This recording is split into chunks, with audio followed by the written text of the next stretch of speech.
Increased FCPA enforcement, emphasis on sanctions, related fraud litigation around things like the False Claims Act. And these are bet the company issues. The Foreign Corrupt Practices Act, it may not kill a company like a Halliburton, a KBR, but these are bet the company issues for smaller companies for sure, and they just have huge reputational ramifications today for large companies as well.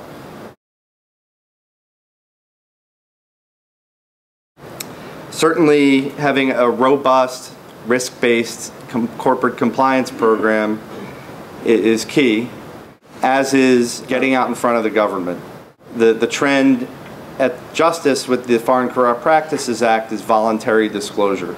And there have been a couple of recent OFAC civil penalty cases where voluntary disclosure or the lack thereof has played a role in their assessing appropriate penalties.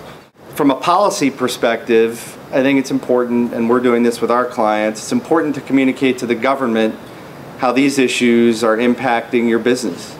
And what you're seeing out there, there were references this morning to situations where bribes were, there was a suggestion that there may have been bribes offered and turned down, but you're competing against foreign competition that's not as affected by anti-bribery laws as you are as a U.S. company or a company with some nexus to the United States.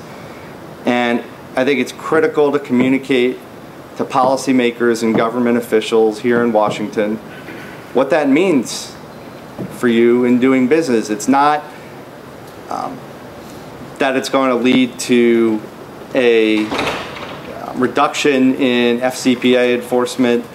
That's not the goal, but what it will do is sensitize U.S. government officials to the need to level the playing field. There's no way to eliminate the disparity between the laws we're subject to here in the United States and the laws that your Chinese competitors are subject to in the People's Republic of China. But you have to start somewhere, and in order to start somewhere, the government needs to understand what you're up against. When you have the opportunity to look at a deal at a transaction level, and it's hard when you're dealing with a large OFAC compliance program, you're processing thousands of transactions, you can't necessarily look at every deal. But certainly from my experience at the Export-Import Bank, where we were part of the government, but essentially a bank doing business internationally, the biggest takeaway I have from that experience, and it ties back to the TARP experience, is know your transaction. Give it the smell test.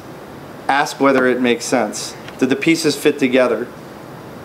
Do the economics make sense? Do they work? And I know there are a lot of people on Wall Street, a lot of taxpayers out there, a lot of us who wish that people had asked those questions about mortgage-backed securities transactions and some of the things that led to the need to bail out the financial system. I think those questions are equally applicable in the international business context, which is very difficult to navigate.